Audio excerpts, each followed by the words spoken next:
Movie Recap Tagalog here. Tunghayan natin ngayon, ang family drama film na, A Street Cat Named Bob. Tara't panoorin natin. Nagsimula ang pelikula kay James na ngayon ay isa ng palaboy sa kalsada. Itinakwil siya ng kanyang pamilya dahil sa pagkalulong niya sa droga. Namumuhay siya sa kalsada at tumutugtog ng musika upang magkapera. Sa kalsada na rin siya natutulog at kung minsan ay kinakalkal niya ang basurahan para lang may makain. Wala ni isa man sa kanyang mga kamag-anak ang gustong tulungan siya. Minsan ay pumasok siya sa isang restaurant para bumili ng pagkain, ngunit hindi sapat ang kanyang pera para bayaran ito. Sa halip na ibigay sa kanya ang pagkain ay itinapon ito ng tindero sa hugasan. Labis itong pananghinaan ng loob ni James, kaya napilitan siyang umalis. Habang naglalakad ay napansin niya ang kaibigang si Buzz na pinasakay siya sa sasakyang hindi nito pag-aari. Hinikayat siya ni Buzz na gumamit muli ng droga. Sa simula ay tumanggi si James pero kalaunan ay bumigay rin siya at gumamit muli. Kinaumagahan ay dumating ang may-ari ng sasakyan at agad tumakas si Buzz. Samantalang si James ay natagpo ang walang malay sa loob ng sasakyan kaya agad siyang isinugod sa ospital. Nang dumating ang social worker na si Val ay agad itong tinanong ni James tungkol sa gitara niya. Makikita sa mukha ni Val ang pagkadismaya sa katigasan ng ulo ni James. Pagod na siya sa mga walang kwentang paghingi ng tawad ni James at mga pangakong di natutupad na tumigil sa paggamit ng droga. Binalaan siya ng social worker na sa susunod na gagamit siya habang iniinom ang nireseta sa kanya ay ikamamatay na niya ito. Bago umalis si Val ay sinabihan siya nitong dumaan sa opisina kapag nakalabas na siya ng ospital. Nang ma-discharge si James ay dumiretso siya sa opisina ng social worker. Binigyan siya ng reseta at sinabihan na bumalik sa opisina tuwing 2 linggo. Hanggang sa mga oras na iyon ay walang tumatanggap na kamag-anak kay James. Dismayado man ay umaasa si Val na magbabago si James. Ibinalik niya ang gitara nito at pinakanta muna bago umalis. Kinahapunan ay nagpunta si Val sa kanyang boss upang hanapan ng matitirhan si James. Naniniwala siya na hindi magiging matagumpay ang rehab ni James kung mananatili ito sa lansangan. Labis ang tuwa ni James nang makita ang kanyang bagong tahanan. Di siya magkamayaw ng pasasalamat kay Val sa lahat ng ginawa nito. Nangako pa siya na tatapusin niya ang kanyang rehab program hanggang sa maging ganap siyang malaya sa droga. Habang nagpapahinga si James sa bathtub ay nakarinig siya ng kakaibang ingay. Nang hanapin niya kung saan nanggagaling ang tunog ay nakita niya ang isang ligaw na pusa na nakapasok sa bukas na bintana. Napansin niyang nagugutom ang ligaw na pusa kaya binigyan niya ito ng gatas. Kahit dati siyang nagkaroon ng problema sa droga, lumalabas na may mabuti siyang puso. Kalmado niyang sinabi sa pusa na umuwi na bago pa ito hanapin ng may-ari, pero mukhang gustong manatili ng pusa kaya hinayaan niyang matulog ito sa tirahan niya sa gabing iyon. Kinabukasan, nagbahay-bahay si James para hanapin ang may-ari ng pusa. At dahil hindi niya mahanap ang may-ari ng pusa ay pinakawalan niya na lang ito. Habang tumutugtog si James sa isang commercial area ay napansin siya ng kanyang ama ngunit hindi siya nilapitan nito. Nang paalisin siya ng may-ari ng tindahan ay nakita niya ang ama papalayo. Binanggit niya sa kanyang ama na sumasailalim siya sa isang programa para magbago. Nang lumapit ang madrasta niya ay nagpaalam siya sa ama kung pwede siyang magpasko kasama nila pero tumanggi ang madrasta niya. Hindi alam ng ama niya kung ano ang gagawin kaya inabutan na lang siya nito ng pera at nagsabing baka pwede silang magkasama ng bagong taon. Pag-uwi ni James, nagulat siyang makitang muli ang pusa na nasa harapan ng kanyang tinitirhan. Labis siyang nag-alala nang makita na may sugat ito. Nang makita niya ang kapitbahay na si Betty ay tinanong niya kung kilala ba nito ang may-ari ng pusa. Sinabi ni James na may sugat ang pusa kaya binigyan ito ng first aid ni Betty na isang animal welfare volunteer. Nagpayo si Betty na dalhin ni James ang pusa sa veterinaryo upang may pagamot ito. Bago umalis ay pinangalanan ni Betty ang pusa na Bob. Nang makarating si James sa vet clinic ay kabado siya dahil mahaba ang pila at may meeting pa siya kay Val sa araw na iyon. Pero tiniis niya ito para kay Bob at nanatili sa pila. Matapos ang check-up, kinailangan niyang magbayad ng gamot na mas mahal kaysa inasahan niya kaya napilitan siyang gamitin ang perang ibinigay ng kanyang ama. Pagbalik sa bahay ay nahirapan si James na painumin ng gamot ang pusa kaya kinailangan niya muling humingi ng tulong kay Betty. Hindi lang siya tinulungan ni Betty, nagbigay din ito ng 2 lata ng pagkain para sa pusa. Kahit nakatira sa lugar na maraming lulong sa droga, sinabi ni Betty na malinis siya sa droga at galit siya sa mga taong gumagamit nito. Dahil sa narinig, napilitan si James na magsinungaling at sabihin na isa lang siyang musikero na naghahanap ng inspirasyon para sa gagawing kanta. Kinabukasan, nakipagkita si James kay Val para ipaliwanag kung bakit hindi niya natupad ang kanyang pangako. Nakangiti siya nang sinabi ang tungkol sa kanyang bagong kaibigang pusa na si Bob at si Betty. Pero nang marinig ni Val ang tungkol kay Betty ay nag-alala siya. Sinabi niya kay James na hindi iyon ang tamang oras para makipagrelasyon. Labis na nadismaya si James matapos marinig iyon, pero sa kabutihang palad ay nandoon si Bob para pasayahin siya. Isang araw, habang papunta si James sa commercial area para tumugtog ay sumunod sa kanya si Bob. Pinauwi niya ito ngunit sumunod pa rin ito sa kanya. Kaya kahit hindi niya gusto ay napilitan si James na dalhin ang alaga niyang pusa. Lumalabas na kapag kasama niya si Bob ay napapansin siya ng maraming tao. Ang ilan pa nga ay nagre-request na magpa-picture sa kanila. Karaniwan kapag tumutugtog si James sa kalsada ay walang pumapansin, pero sa pagkakataong ito nakasama niya si Bob ay maraming tao ang humihinto upang makinig sa kanta niya. Labis na natuwa si James dahil kumita siya ng malaking halaga mula sa kanyang pagbabasking. Lumapit ang isang matandang babae na nagsabing si Bob ay makakasama niya pang matagalan na mas mabuting kaibigan kaysa sa tao. Mula sa malayo ay nakita siya ni Buzz na tila napapaisip kung ano ang ginawa niya para kumita ng maraming pera. Kinabukasan, habang naglalakad si James ay biglang sumulpot si Buzz at nakiusap na bigyan siya ni James ng pera. Pinakiusapan ni James ang kaibigan na gamitin ang pera pambili ng pagkain at hindi pang bisyo. Para makaiwas siya sa bisyo ay sinabihan niya ang kaibigan na huwag nang babalik sa lugar na iyon. Muli ay nakuha ni James ang atensyon ng mga tao sa paligid dahil sa presensya ni Bob habang siya ay tumutugtog.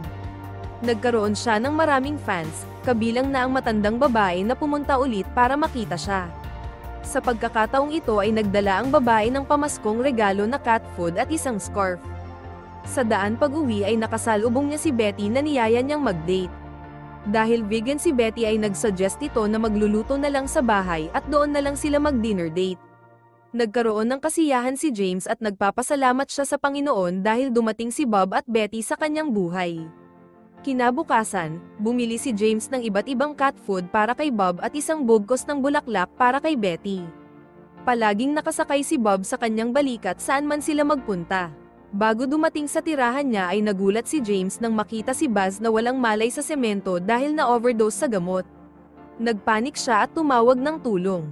Sa kabutihang palad ay dumating si Betty para tumulong.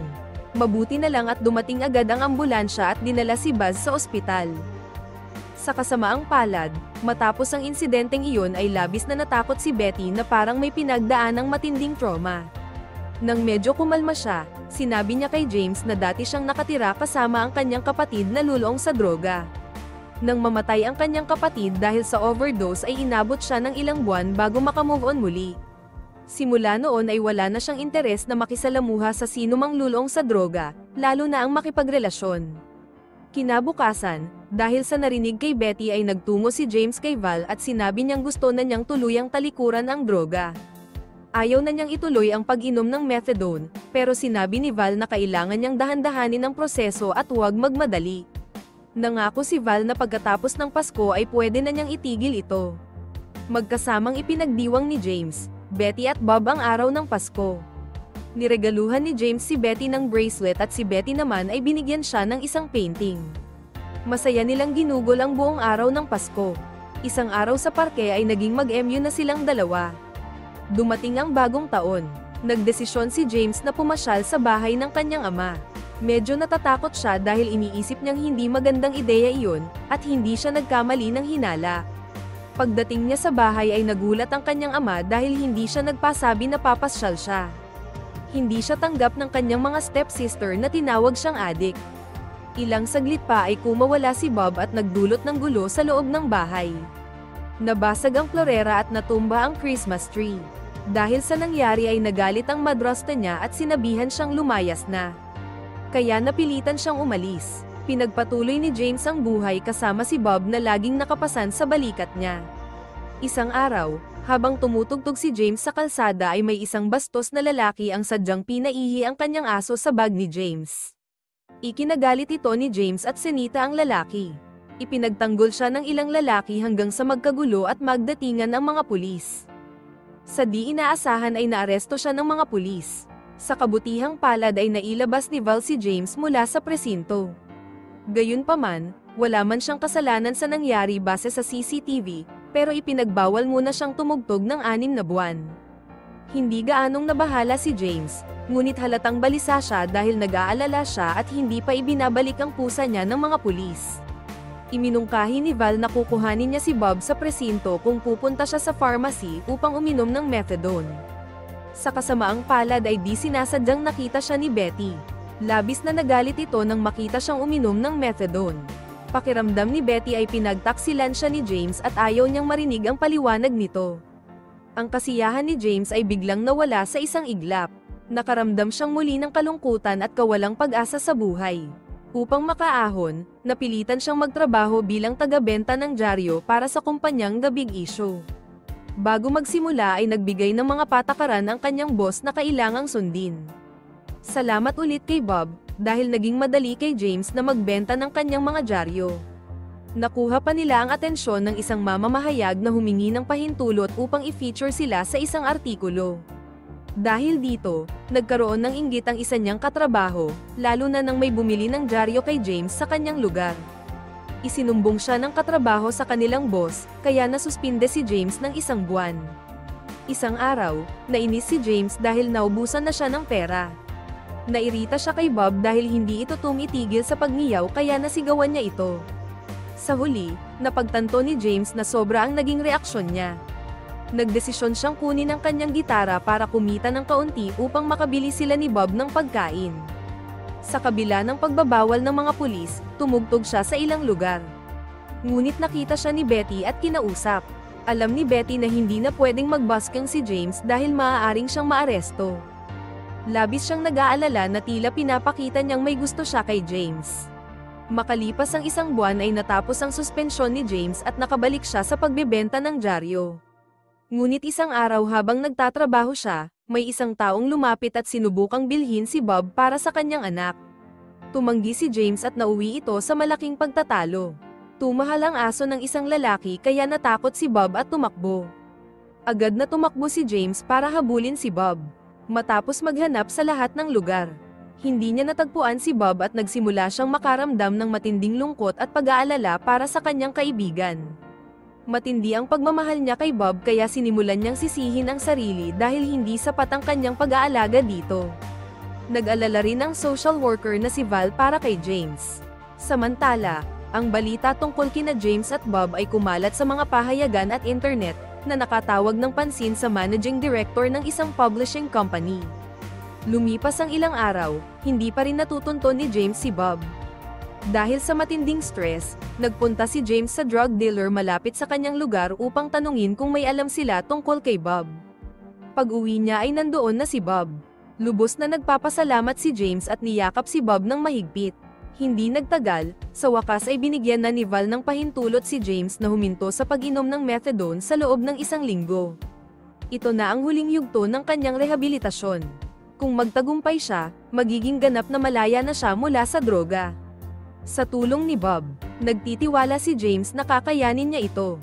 Bago matapos ang kanyang rehab, nagdesisyon si James na humingi ng tawad kay Betty sa lahat ng kasinungalingan niya. Pinatawad na rin siya ni Betty na may gusto sa kanya at nagsabi na magpakatatag siya sa natitirang bahagi ng kanyang recovery. Sinunod ni James ang hamon ng social worker na huwag nang uminom ng gamot at kapag nalampasan niya ito ay magiging malaya na siya sa bisyo. Nandoon lagi si Bob sa tabi niya para suportahan siya sa buong proseso upang malampasan niya ang pagsubok.